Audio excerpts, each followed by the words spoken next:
When a struggling mechanic fixed a billionaire's jet, he never expected her solution to his life's problems would be a marriage proposal on the tarmac. Before we go any further, comment where in the world you are watching from and make sure to subscribe because tomorrow's story is one you don't want to miss. James Carter, 28, wipes sweat from his brow as he finishes his shift at Lakeside Regional Airport. His hands are perpetually stained with grease, his uniform worn at the edges from years of use. The small employee locker room feels suffocating after a 12-hour day fixing small aircraft issues. But it's all he has. 3 framed photos hang. In his locker, his late parents, his younger sister in her college graduation gown, and his shabby apartment with his beloved dog, Max. "Carter, you're back tomorrow at 6. His supervisor barks from the doorway. "The Gunderson charter needs emergency maintenance, and you're the only one I trust with those old Cessnas." James nods wearily. He needs the overtime, desperately. His sister's medical bills have been piling up since her diagnosis, and his own rent is 2 weeks overdue. The weight of responsibility sits heavy on his shoulders as he climbs onto his beat-up motorcycle, the one luxury he allows himself, though it's 20 years old and held together with spare parts and determination. The ride home to his one-bedroom apartment in the outskirts of town is cold. November in Chicago doesn't offer mercy to those on 2 wheels, but it's cheaper than a car, and every penny counts. The next morning arrives too soon. James is already elbow-deep in the Cessna's engine when the control tower crackles to life with unexpected news. An unscheduled private jet is requesting emergency landing clearance. Mechanical issues. It's some hotshot billionaire. Doug from air traffic control tells James over the radio. Engine trouble they couldn't diagnose in flight. They need immediate assistance once they're down. James sighs. Rich people and their emergencies, always expecting the world to stop for them. But it's not like he can say no. This is literally his job. The sleek Gulfstream G650 touches down with a squeal of tires, elegant even in distress. It taxis to a halt near James's maintenance hangar, its engine sputtering ominously before dying completely. The door opens, and out steps a woman who makes James freeze in his tracks. Alexandra Winters, tech billionaire and founder of Winters Innovations. Everyone knows her face from magazine covers and news segments about her revolutionary clean energy patents. At 35, she's built an empire from nothing, famously private about her personal life, while her professional achievements reshape industries. She's dressed in an impeccably tailored suit despite the early hour and what must have been a stressful flight. Her eyes lock with James's across the tarmac, sharp and assessing. "Are you the mechanic?" she calls out, her voice carrying authority without having to shout. "Yes, ma'am. James Carter." He wipes his hands on a rag as he approaches, suddenly conscious of his appearance. "I understand you're having engine trouble?"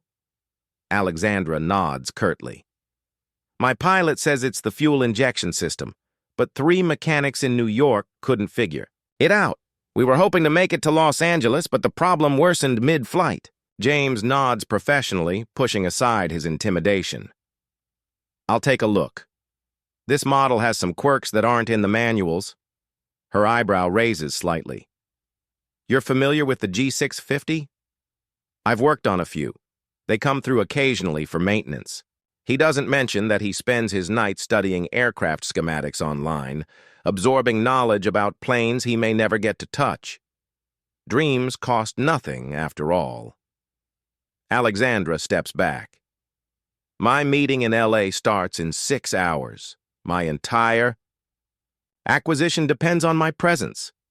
She doesn't phrase it as a request or a threat, just a statement of facts. James doesn't promise anything. He just moves to the aircraft, opens the engine compartment, and begins his inspection. Rich people always think money can bend reality, but engines don't care about bank accounts. An hour passes. Alexandra paces nearby, her phone constantly at her ear as she reschedules delegates and manages the crisis her delayed arrival is causing. James tunes her out, focused entirely on the problem before him. It's not the fuel injection. James finally announces, emerging from beneath the aircraft with a small component in his hand. It's this relay switch. It's causing a cascade failure. In your electrical system that's affecting the fuel delivery. Alexandra approaches, brow furrowed. That tiny thing? 3 mechanics missed that. James shrugs. It's an unusual failure point. Most people would check the obvious systems first.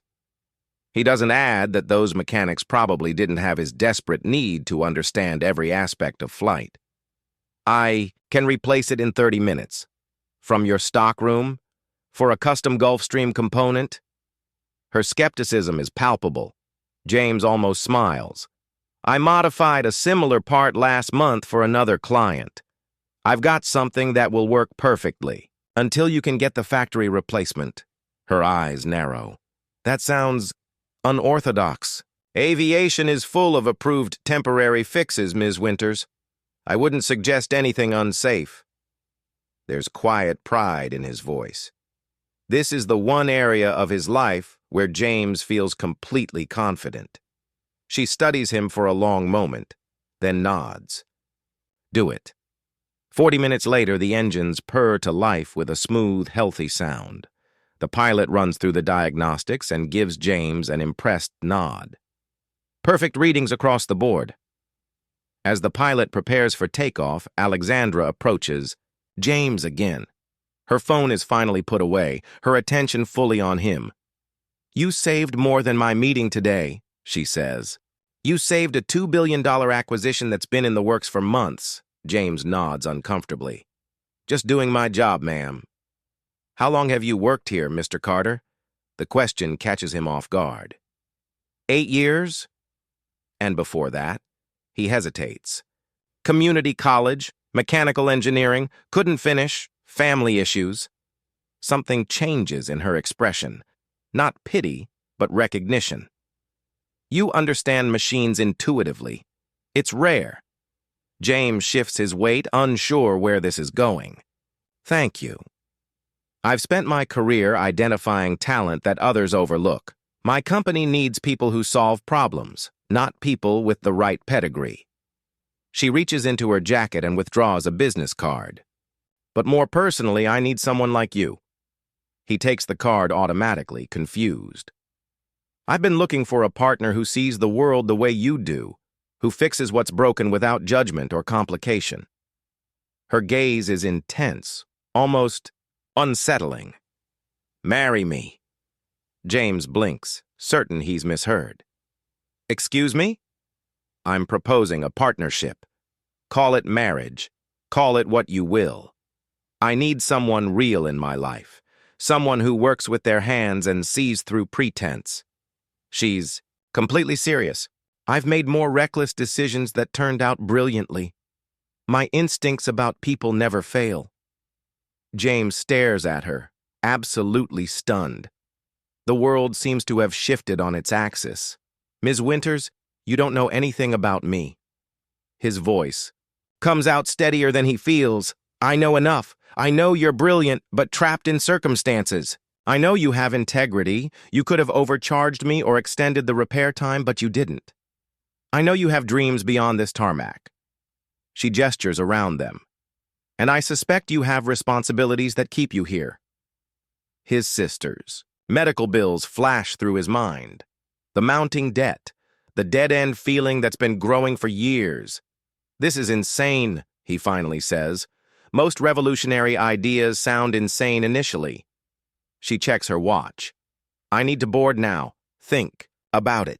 She turns to go, then pauses. I'm not offering charity, Mr. Carter. I'm offering an equal partnership. Different skills, different backgrounds, but equal value. James watches her walk back to the jet, his mind reeling. I don't even know you, he calls after her. She turns, a small smile finally breaking through her composed facade. That's what dating is for. 6 months. If either of us wants out, no strings attached. But I don't think we'll want out. With that, she boards her jet, leaving James standing on the tarmac with her business card in his oil-stained hands. That night. James sits at his kitchen table, bills spread before him. His sister on speakerphone. She asked you to what? His sister's voice is incredulous. Marry her, or date with the intention of marriage. Even saying it aloud sounds absurd. And you're actually considering it? There's no judgment in her tone, just concern. James stares at the business card, at the private number handwritten on the back. I don't know. It's crazy, right? His sister is quiet for a moment. Life rarely offers clear escape hatches, James. You've sacrificed everything for me for years. Maybe this is your chance for something different. After they hang up, James sits, in silence, weighing impossibilities against each other. A relationship with a stranger who lives in another world, continuing his current path until he drowns in responsibility and regret. Neither option makes sense, yet one offers possibility. His phone feels heavy in his hand as he dials the number. Ms. Winters? It's James Carter. About your proposal. I have some conditions of my own. 6 months later, James stands in the private hangar that now houses his workshop. The gleaming space spans nearly 15,000 square feet, a far cry from the cramped maintenance bay at Lakeside Regional. The tools are state-of-the-art, the projects challenging and meaningful. Natural light streams through skylights illuminating the electric aircraft prototype suspended in the center of the space. Alexandra's vision and James's engineering now fused into something revolutionary. The hangar sits on Alexandra's estate outside San Francisco, close enough to her headquarters but removed from the bustle of Silicon Valley. Alexandra, Alex, as he now calls her, stands beside him reviewing the modifications he's designed for her company's new electric aircraft prototype. Her tailored blazer is casually paired with jeans today, a concession to the hands-on work they've been doing together. 6 months of collaboration have softened the formality between them, though her intensity remains undiminished. The board is impressed, she says, sliding the tablet with the latest test results across the workbench. They didn't believe someone without formal credentials could revolutionize our propulsion system. The efficiency gains you've achieved are unprecedented, 28% improvement with materials that cost 17% less. She allows herself a small smile, the kind James has learned means she's genuinely pleased. 3 different. Board members have asked if we can patent your modifications immediately. James examines the data, feeling a sense of pride that still surprises him. People underestimate what determination and practical experience can achieve. Theory is important, but there's no substitute for thousands of hours with your hands on. Actual engines. He zooms in on one particular measurement. We can push it further. I've been thinking about the cooling system. If we reconfigure the placement, he sketches on the tablet, his formerly oil-stained fingers now clean though still calloused. The transition hasn't been easy. His first month at Winters Innovations, he'd felt like an imposter, surrounded by engineers with multiple advanced degrees who spoke a language of academic references he didn't always understand. But Alex had been adamant. His practical knowledge was precisely what her research team lacked.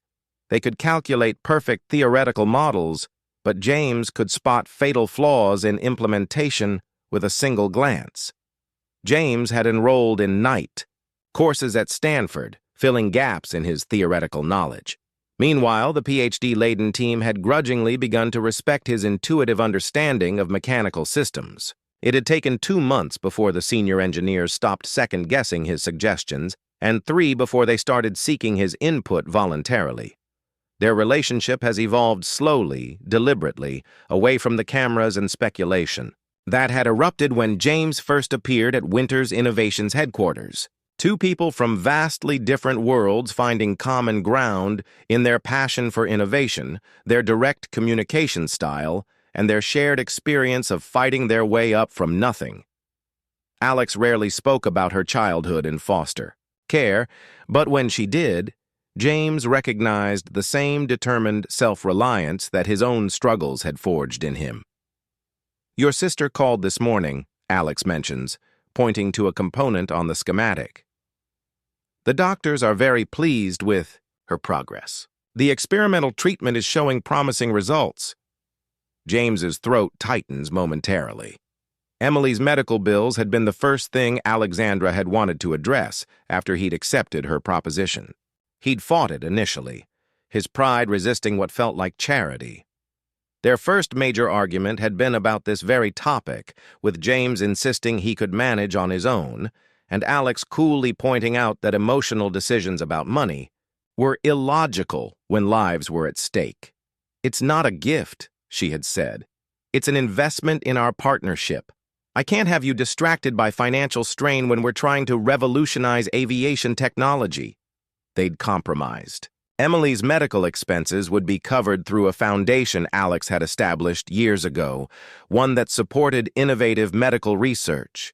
His sister would receive treatment, but also participate in a study that might help others with the same condition. James had insisted on continuing to pay his sister's rent and daily expenses himself, from his new salary as Winters Innovations Director of Practical Applications. "Did Emily mention she's applying for the research position at the foundation?"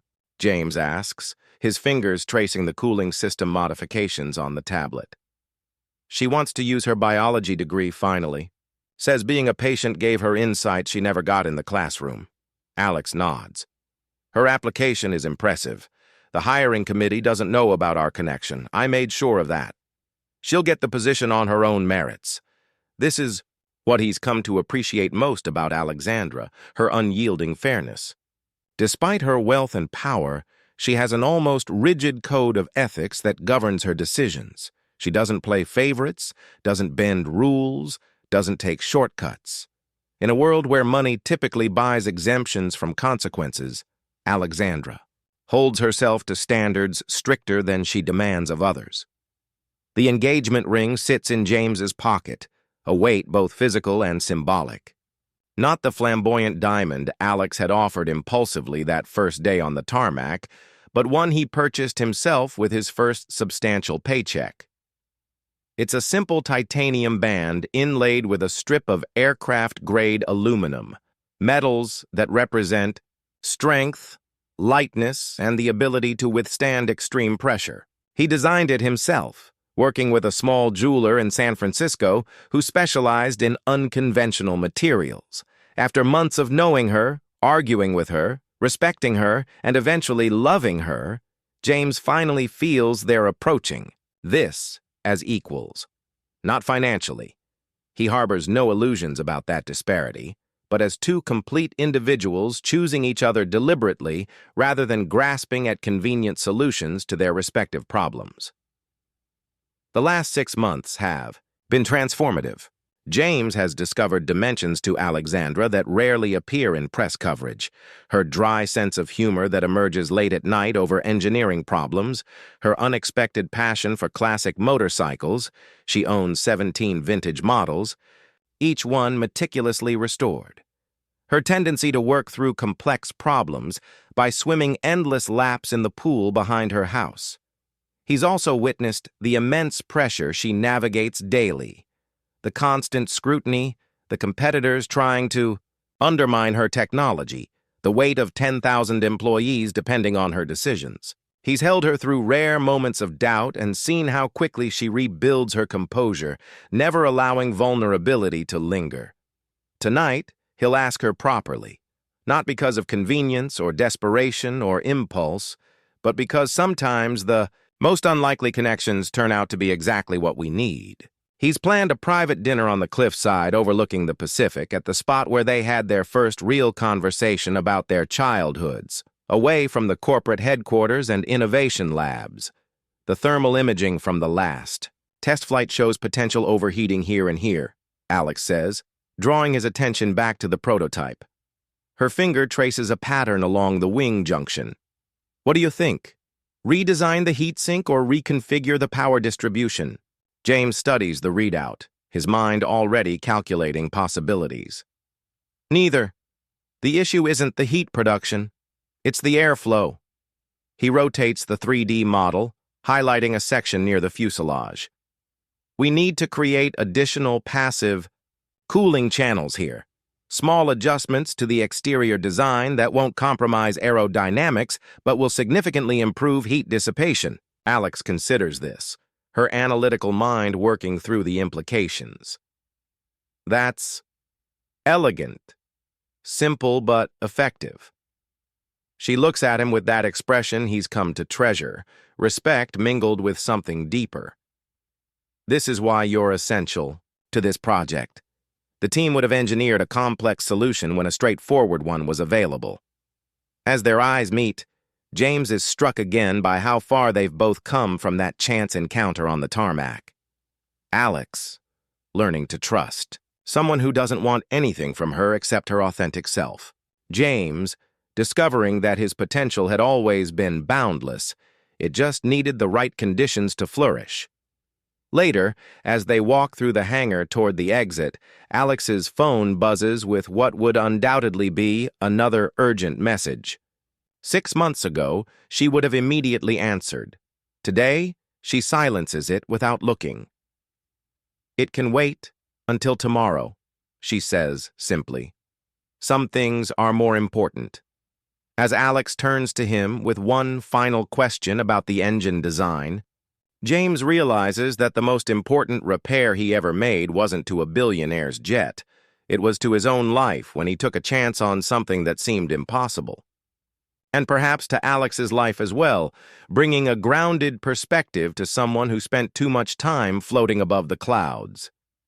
The sunset paints the hangar in shades of gold as they walk toward the door together. An unlikely pair finding balance in their differences, strength in their similarities, and possibility in the future they're building together. One part innovation, one part understanding, and one part love. Two lives from opposite ends of the economic spectrum, now orbiting each other like binary stars, each exerting a gravitational pull that keeps the other perfectly balanced. Tonight, under the stars and with the sound of the Pacific as backdrop, James will open a new chapter in their unconventional story, not with grand gestures or flashy displays, but with the straightforward honesty that brought them together in the first place. And regardless of her answer, he knows they've both already found something rare and precious, a partnership built on mutual respect, shared vision, and the courage to rewrite expectations.